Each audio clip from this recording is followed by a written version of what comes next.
Hey, wanted to go through a little tutorial today on using a program called Open Broadcast Service. It's free recording software that you can use. I find it to be pretty powerful. And what I mean by recording software, you can record movies and that type of thing, but it's really it's kind of like a little TV studio that's set up to stream and set up to do a lot of pretty powerful things. I'm incorporating it, and I did a little bit in the spring with my my virtual teaching, and it's was super helpful. So I was just sitting today, going through and setting up some of these scenes, and I thought that it might be beneficial for some of you to see it.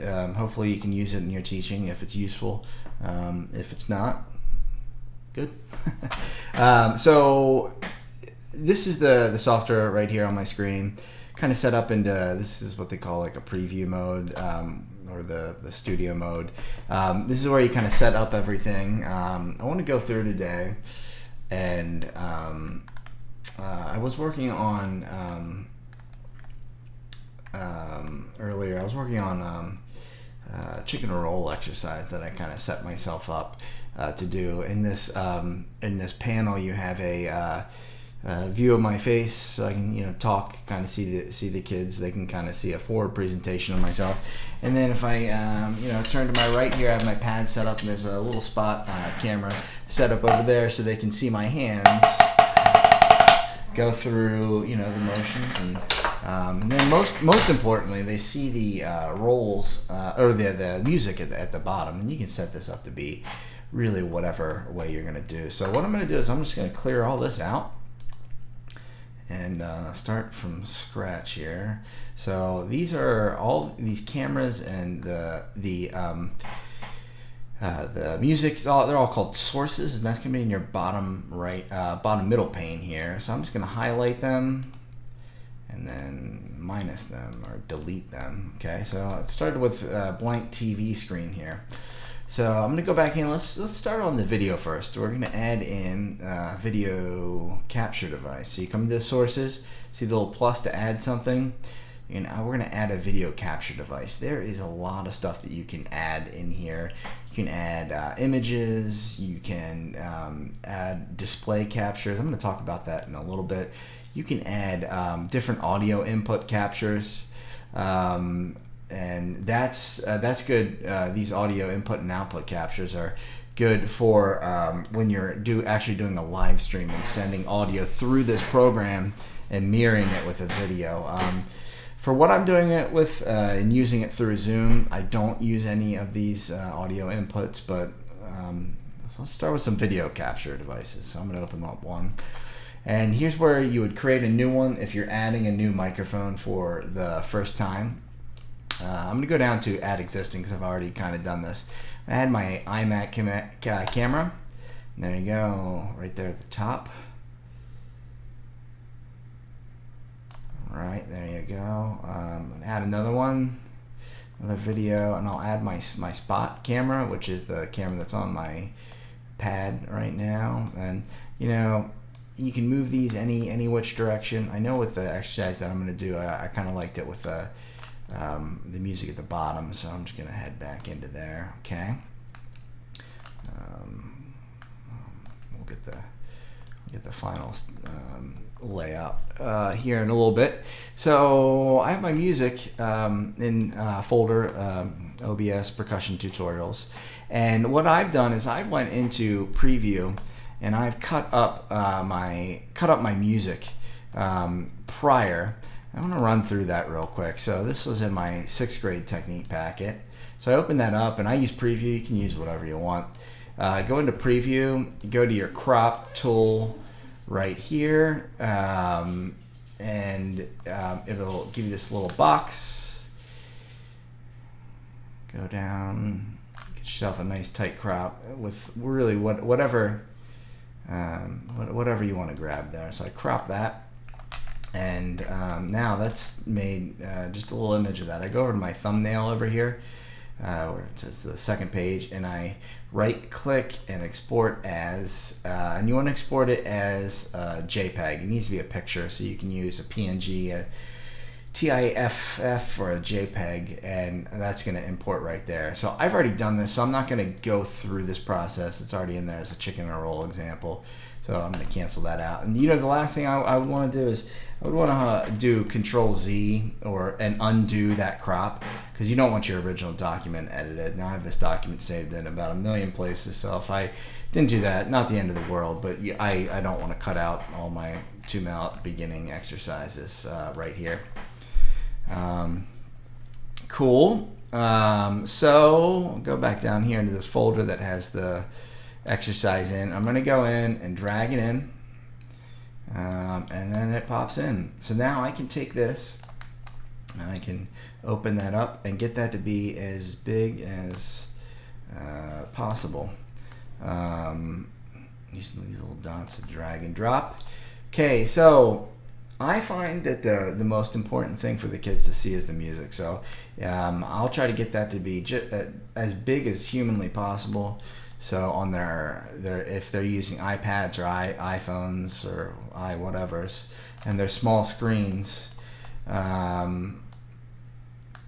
they can see the music. I think that's the most important part. Second most important part for me is the hands camera or the spot camera. And so I'll get that to be the second biggest.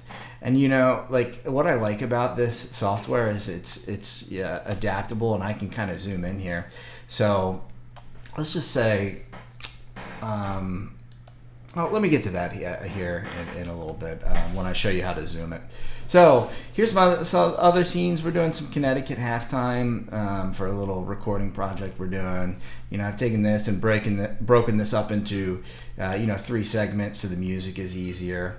I want to highlight something and to be nice and big. Let's say I want to just in that middle there work on that single RADMQ section. You can do this live, while you're on Zoom. Just make that huge, and that's going to make that really big on their camera or their screen, and then you can, get back in there and get it back to where you want it.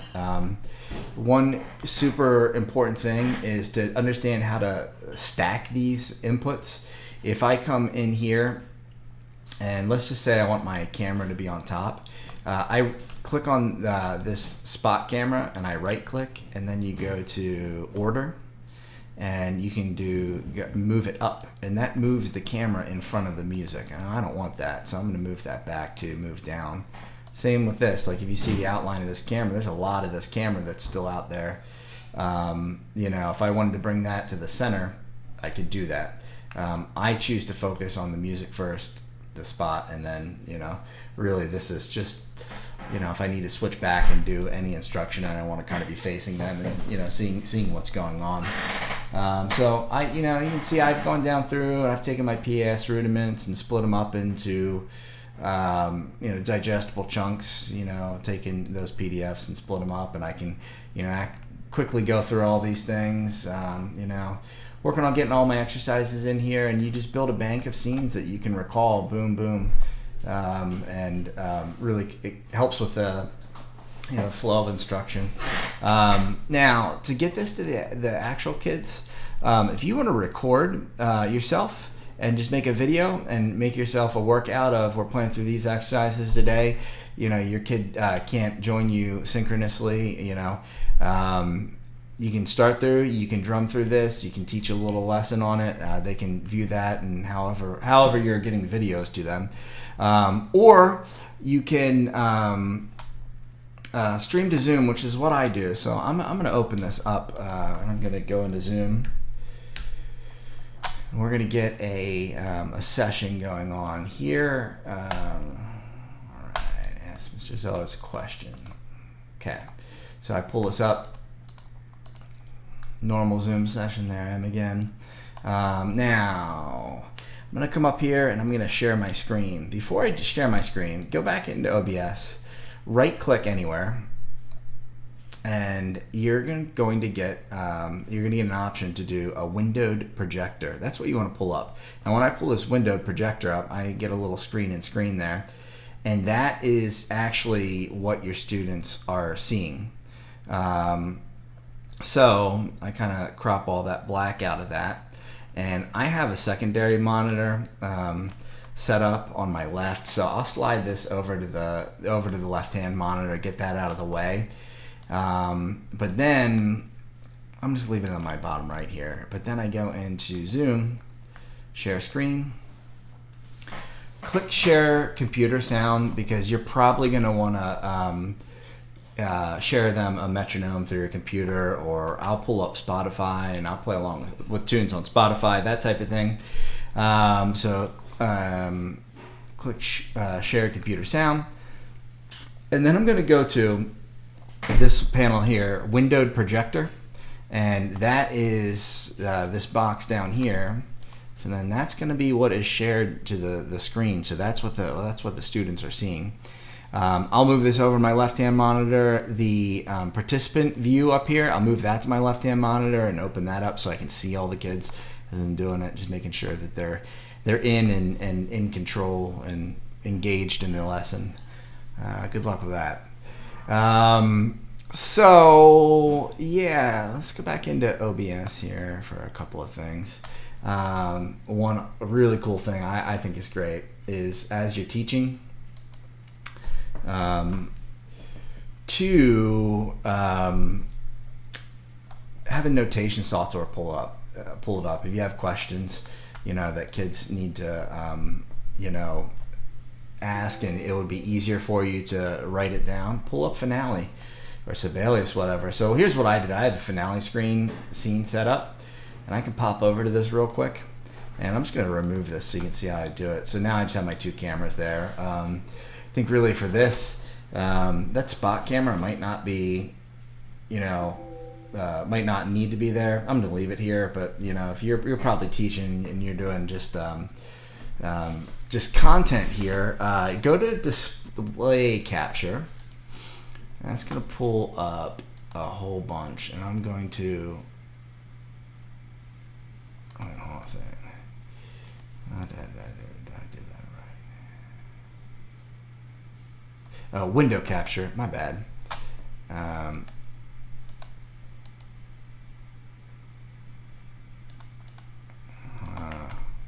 Sorry, I lost this here.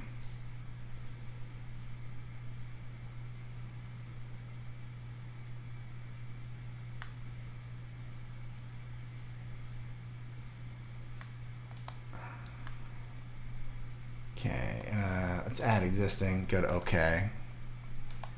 Wait, what? Courses. Oh, okay. Let's add a new one. Oh, because I deleted it. Oh, okay. So you add a new one. This is good to know how to do a new one. It's going to pull up the window here. And then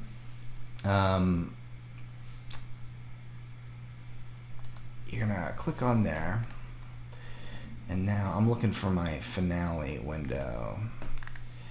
And I do not see my Finale window. Click these two options. I think, yeah, that's what brought it up for me the last time. Forgot about that one.